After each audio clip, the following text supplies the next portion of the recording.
Hello everyone, आज हम बात करने जा रहे हैं about the very famous judgement और साथ ही वो जजमेंट जिसके बारे में सब बात कर रहे हैं, जहां पे लड़कियों को अधिकार दिया है ऐसा बोला गया है।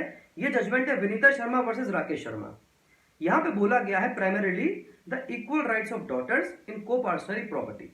अब देखिए, ये बात ऑलरेडी पहले ही 2005 के अंदर section 6 of Hindu succession act 1956 में दे दी गई थी। ये बताया गया है जजमेंट के अंदर कि इसका इफेक्ट कैसे होगा बस। और साथ ही हमको ये समझना है कि इसने पहले के जजमेंट्स को ओवररूल भी किया है, उसके बारे में हम देखेंगे। देखिए, आपने ऑलरेडी इसके बारे में काफी कुछ जान लिया होगा, लेकिन यहाँ पे एक मुद्दे की बात यह है कि इसने जजमेंट्स को ओवररूल किया है जो अब लागू नहीं होंगे, और साथ ही बहुत सारे लीगल प्रिंसिपल्स लेट डाउन किए हैं। For example the concept of retroactive law, इसके बारे में ऑलरेडी बताया गया था एक बार 1997 के अंदर, लेकिन आज उसका इफेक्ट हमें देखा है। कोई समझना है कि इस जजमेंट ने क्या क्या काम किया है। ये जजमेंट था 3 जजेस बेंच का, और इन्होंने ओवर रूल कर दिया जजमेंट ऑफ प्रकाश वर्सेस फुलवती को, जो सुप्रीम कोर्ट का ही था, और दूसरा ओवर रूल कर दिया इन्होंने मंगमल वर्सेस टीबी राजू को। साथ ही इन्होंने पार्शली ओवर रूल कर दिया जजमेंट ऑफ दनामा वर्सेस अमर को। यहां पे दनामा वर्सेस अमर और फुलवती यानी कि प्रकाश वर्सेस फुलवती के बीच में डायरेक्ट कॉन्ट्रडिक्शन था। आइए समझते हैं उसके बारे में पूरी तरह। तो पहला कॉन्सेप्ट समझते हैं क्या होता है जॉइंट हिंदू फैमिली। देखिए, जॉइंट हिंदू फैमिली का मतलब इन्होंने बताया है जजमेंट के अंदर ही, और वहां पे ये लिखा है कि ऑल पर्संस, सारे व्यक्ति जो लीनियरली डिसेंडेंट है, नीचे की तरफ आ रहे हैं फ्रॉम कॉमन एंसेस्टर, यानी कि अगर हमारे दादा हैं और उनके 2 बच्चे हैं, यानी कि हमारे फादर और हमारे चाचा, और उनके बच्चे जो हो गए, और उनके बच्चों में केवल वो बच्चे जो अनमैरिड डॉटर्स ही हैं। अब बात करते हैं कि क्या होता है हिंदू को पार्सनरी। हिंदू को पार्सनरी जो होता है वो एक छोटी बॉडी होती है हिंदू जॉइंट फैमिली के अंदर ही, और ये बाय लॉ होती है, क्रिएशन ऑफ लॉ होती है। हिंदू जॉइंट फैमिली का मतलब क्या हो गया, आपको क्लियर है कि एक अगर आदमी है तो उसके बच्चे, उनकी बीवियां, उनके बच्चे, ये सब के सब हो गए जॉइंट फैमिली। पर यहाँ पे मैरिड डॉटर्स नहीं आएंगी, लेकिन इसी के अंदर 3 जनरेशंस के लीनियर डिसेंडेंट्स जो मेल हैं वो आएंगे। फॉर एग्जाम्पल कि मेरे परदादा जिंदा है, तो मेरे दादा, मेरे पापा और मैं, हम तीनों बाय बर्थ को पार्सनरी हो गए हैं। इसका मतलब क्या हुआ, यहां पे बात की जा रही है प्रॉपर्टी की जो आई है इनहेरिटेंस में, यानी कि वो प्रॉपर्टी जो मेरे पुरखों की है। यहां पे सेल्फ एक्वायर्ड प्रॉपर्टी की बात नहीं आ रही है। और हम तीनों कैसे मेंबर बने हैं, बाय बर्थ, पैदा होते ही मेंबर बन गए हैं। लेकिन आपको यह बात समझ लेनी है कि जो मेरा 4th जनरेशन है, यानी कि जो मेरा लड़का है, वो हम तीनों के होने तक अभी उस प्रॉपर्टी में हिस्सा या पार्टीशन नहीं करवा सकता, केवल हम तीनों करवा सकते हैं। लेकिन हाँ, एक के जाने के बाद या कोई भी चला जाए तो ये ऑटोमेटिकली रिवाइव कर जाएगा और बन जाएगा एक कोपार्सनर, और उसमें कोपार्सनरी के अधिकार बाय बर्थ निहित हो जाएंगे। अब बात करते हैं about the very essentials of coparcenary. Coparcenary essentials, coparcenary का मतलब क्या है, वो 3 वाले। अब देखते हैं क्या है। तो पहला क्या है, लीनियर डिसेंडेंट्स जो मेल है सारे के सारे और 3 जनरेशन तक है। इनके पास अधिकार कैसे आ रहा है, इंडिपेंडेंट बाय बर्थ, पैदा होते ही। तो पैदा होते ही अधिकार निहित हो गया। ये जो निहित वर्ड है इसका मतलब है वेस्टेड। वेस्टेड का मतलब कहां आपको मिलेगा, आपको मिलेगा section 19 of transfer of property act के अंदर। दूसरा क्या है, डिमांड पार्टीशन। अब क्योंकि प्रॉपर्टी इनमें निहित हो चुकी है तो ये जिंदा रहते रहते उस प्रॉपर्टी के अंदर पार्टीशन करवा सकते हैं। तीसरी बात क्या है कि जब तक पार्टीशन नहीं होता तब तक किसी का शेयर फिक्स नहीं है। ऐसा क्यों है, ऐसा इसलिए है क्योंकि फॉर एग्जाम्पल ये 3 जनरेशन है, इनके पास प्रॉपर्टी है एंसेस्ट्रल। अब एक अगर मर गया तो वापस से वो प्रॉपर्टी सर्वाइवरशिप के कॉन्सेप्ट के बाद ऊपर चढ़ जाएगी, और फिर चौथा पैदा हो गया अगर, तो फिर क्या होगा, तो वापस से 3 के पास आ जाएगी। यानी कि जब तक पार्टीशन ना हो जाए या जब तक इस प्रॉपर्टी का कुछ हो ना जाए तब तक ये नहीं पता रहता कि किसका कौन सा हिस्सा है। लेकिन सब इस पर पूरा कब्जा किए हुए हैं, इसकी फुल ओनरशिप हर एक के पास है जॉइंटली, और पार्टीशन करने के बाद हिस्से की बात की जाएगी। अगला क्या है, possess and enjoy the property in common. सब उस पर कब्जा लेंगे और सब उसको एंजॉय करेंगे। अगला क्या है, एलियनेशन बाय कॉन्करेंस। अगर आपको इस प्रॉपर्टी का वितरण करना है, अगर आपको इसको सेल करना है, कुछ भी करना है, तो सबकी मंजूरी से किया जाएगा जब तक कि कोई लीगल नेसेसिटी ना आ जाए। लास्ट पॉइंट क्या है, interest of disease lapses on death and merges. देखिए, यहां पे हमको ये समझना है कि ये कॉन्सेप्ट सर्वाइवरशिप का, कि अगर फॉर एग्जांपल एक दादा है, उनके 2 बच्चे हैं और एक बच्चे की मौत हो जाती है और केवल यही 2 लोग बचते हैं, इसके अलावा कोई और मेल व्यक्ति नहीं है, यही लोग केवल कोपार्टनर है, तो प्रॉपर्टी वापस से उसी फुल प्रॉपर्टी के अंदर आ जाएगी, मर्ज हो जाएगी। यही होता है कॉन्सेप्ट ऑफ सर्वाइवरशिप। अब पहले हमको समझना है कि सेक्शन 6 लागू किस पे होता है। सेक्शन 6 बात करता है कि वो लागू होगा मिताक्षर स्कूल।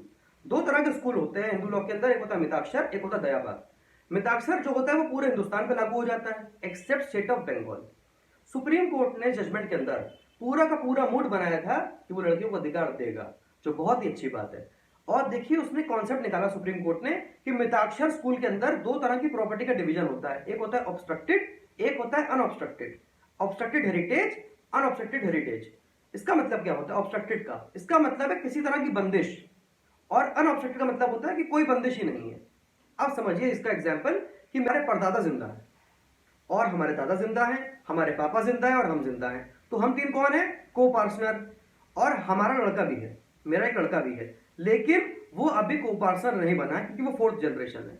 लेकिन अगर हम तीनों में से कोई मर गया तो फिर क्या हो जाएगा? वो ऑटोमेटिकली को पार्टनर बन जाएगा बाय बर्थ। लेकिन आपको ये समझना है कि यहां पे वो बन रहा है बिना कोई दिक्कत के, बिना कोई बंदिश के, अनऑब्स्ट्रक्टेड हेरिटेज।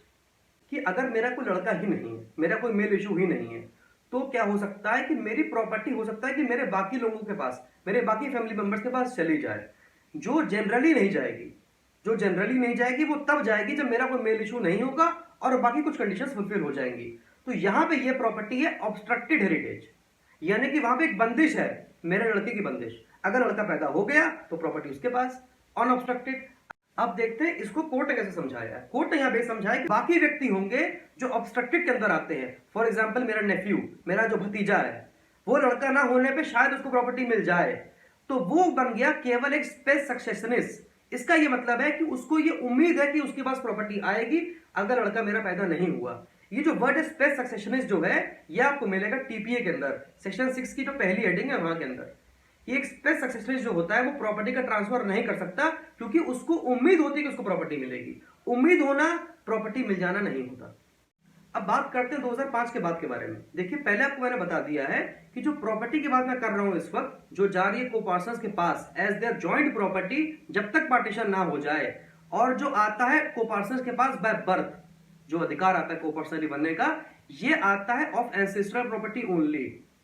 विल जो होती है वो जनरली जो होती है वो अपनी खुद की प्रॉपर्टी के लिए की जाती है, यानी कि मेरी सेल्फ एक्वायर्ड प्रॉपर्टी के। अब बात करते हैं कि क्या फर्क पड़ा to section 6 after the amendment of 2005। उससे क्या हुआ कि जो सर्वाइवरशिप का कॉन्सेप्ट था कि अगर फॉर एग्जांपल एक दादा है और उनके दो बच्चे हैं और इनके पास प्रॉपर्टी है जो ये होल्ड कर रहे हैं, ये तीनों व्यक्ति 1/3 1/3 1/3। अब फॉर एग्जांपल बी मर जाता है तो उसका जो शेयर होगा वो ऑलरेडी निहित हो जाएगा, वापस से चला जाएगा इसकी प्रॉपर्टी के अंदर, मर्ज हो जाएगा। ये कॉन्सेप्ट खत्म हो गया। प्रॉपर्टी कैसे होगी डिवॉल्व, आइए देखते हैं। तो पहला तरीका है टेस्टामेंट्री और दूसरा है इंटरस्टेट। टेस्टामेंट्री का मतलब क्या है? वसीयत। वसीयत में जैसा आपने लिख दिया वैसा हो जाएगा। लेकिन अगर इंटरस्टेट है तो फिर आपको देखना पड़ेगा सेक्शन 8 को, वहां बताएंगे कैसे कैसे किया जाएगा। साथ ही कॉन्सेप्ट ऑफ सर्वाइवरशिप जो पहले का था वो खत्म कर दिया गया। दूसरी बात सेक्शन क्या बोलता है? दूसरी बात ये कहता है कि लड़की जो होगी वो लड़के की तरह प्रॉपर्टी को बराबर होल्ड करेगी क्योंकि वो अब को पार्टनर है। और इस जजमेंट के बाद अभी समझ में आ गया कि वो लड़की जो है वो बाय बर्थ को पार्टनर होगी जैसा लड़का होता है, और इसलिए उनका शेयर बराबर बराबर हो जाएगा। ये बात क्या बताता है? दूसरी बात ये कहता है कि द शेयर ऑफ प्रीडिसीज सन और प्रीडिसीज डॉटर उनके बच्चों के पास चला जाएगा। इसका मतलब क्या है कि फॉर एग्जांपल एक पिताजी हैं, उनके दो बच्चे हैं, ये बच्चे कौन है? उनके को पार्टनर बाय बर्थ। कोई बात नहीं, इनका शेयर इनको मिलेगा। लेकिन अगर ये मर गए या इनमें से एक मर गया तो इनके जो बच्चे होंगे वो इनके मरने के बाद उनका शेयर लेंगे। उसका कारण क्या है? क्योंकि इनके जो माँ बाप थे वो बाय बर्थ को पार्टनर थे, प्रॉपर्टी उनमें निहित हो चुकी थी, वेस्ट हो चुकी थी, और इसलिए अब उनके जो बच्चे हैं, जो उनके एयर्स हैं, वो प्रॉपर्टी ले लेंगे, वो भी बराबर। ये बताया गया है इस पूरे कॉन्सेप्ट के अंदर। अब बात करते हैं कि सुप्रीम कोर्ट के सामने केस क्यों आया। ये इसलिए आया क्योंकि ऑलरेडी दो जजेस की बेंच दो केसों के अंदर अलग अलग बातें कर रही थी। एक ने कहा सेक्शन 6 जो है वो रेट्रोस्पेक्टिव होगा और एक ने कहा प्रोस्पेक्टिव होगा। क्या मतलब है इसका, आइए समझते हैं। जो पहला केस ओवररूल किया है इस केस ने वो है प्रकाश वर्सेस फुलवती का। वहां पे ये बोला गया था कि उस तारीख को जिस दिन 2005 का जजमेंट आया, यानी कि 9/9/2005, उस दिन बाप और लड़की का जिंदा रहना जरूरी है। इसका मतलब क्या है कि क्योंकि वो अधिकार उस दिन जनरेट हुआ है 9/9/2005 को, जब 2005 की लॉ बनी है तो लड़कियों का अधिकार उस दिन से आया है, और इसीलिए बाप का जिंदा रहना जरूरी होगा क्योंकि इस तारीख के पहले ऑलरेडी लड़कों के पास वो अधिकार वेस्ट हो चुका था, निहित हो चुका था, और निहित अधिकार वापस से अनिहित नहीं हो पाएगा। दूसरा केस था जो इससे बिल्कुल उलट था, वो था दनम्मा का। यहाँ पे कोर्ट ने क्या बोला कि दिस इज रेट्रोस्पेक्टिव। यहाँ पे कोर्ट ने ये बोला था इस केस के अंदर कि लड़की के बाप का जिंदा रहना जरूरी नहीं है, यानी कि बाप चाहे 2005 की उस तारीख 9/9/2005 से पहले मर चुका हो, पर लड़की अगर जिंदा है तो वो आज मुकदमा कर सकती है। ये बात उन्होंने क्यों बोली? ये बात उन्होंने इसलिए बोली क्योंकि को पार्सनरी बन चुकी है लड़की। अब को पार्सनरी का अधिकार होता है बाय बर्थ, तो लड़की पैदा हुई थी 2005 से पहले, और जब पहले पैदा हो चुकी है तो उसमें अधिकार को पार्सनरी का ऑलरेडी निहित हो चुका है, और जो निहित अधिकार है उसके लिए वो चैलेंज कर रही 2005 के बाद में। इतनी सी बात थी जिसके लिए मुकदमा हुआ। इसी 2020 के केस के अंदर क्या हुआ कि जो एक वकील साहब थे जो कोर्ट की हेल्प कर रहे थे इस केस के अंदर, जो अमाइकस क्यूरे थे इस केस में, उन्होंने ये कहा कि लड़कियों को ये अधिकार देना चाहिए लेकिन not from the back date, जैसे कि आप देना चाहते हैं। उसका कारण उन्होंने ये बताया कि 2005 का जो अमेंडमेंट है उसके ऊपर लिखा हुआ है shall have the same right. Shall have का मतलब उनके पास अधिकार होंगे, यानी कि आज के बाद से होंगे, इसलिए ये बैकवर्ड रेट्रोस्पेक्टिव अप्लाई नहीं हो सकता। तो ये उनकी प्ली थी। साथ ही उन्होंने ये बताया कि देखिए ओल्ड हिंदू लॉ का जो कॉन्सेप्ट है वहां पे कोपार्सनरी जो था वो लड़का ही था, इसीलिए लड़कियों के पास अधिकार जो आया है वो नॉट फ्रॉम बर्थ है, not from birth but from that date 9/9/2005। और क्योंकि वो बर्थ राइट नहीं है इसलिए आप उसको बैकडेट से लागू नहीं कर सकते। पर यहाँ पे कोर्ट ने क्या माना? कोर्ट ने यहाँ पे ये कहा कि देखिए उनके पास वो बर्थ राइट है। साथ ही कोर्ट ने ये भी कहा ये बर्थ राइट क्यों है, क्योंकि कोपार्सनरी जो होता है वो बाय बर्थ होता है, और लड़कियां पैदा हो चुकी हैं और उसके बाद वो लॉ लागू हुआ। तो जब वो पैदा हो चुकी थी उनके पास ऑलरेडी राइट जनरेट हो चुका है।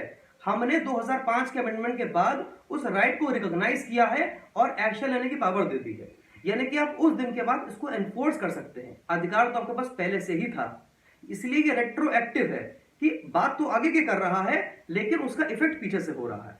तो यहाँ पे ये रेट्रोएक्टिव लॉ है और रेट्रोस्पेक्टिव लॉ नहीं है।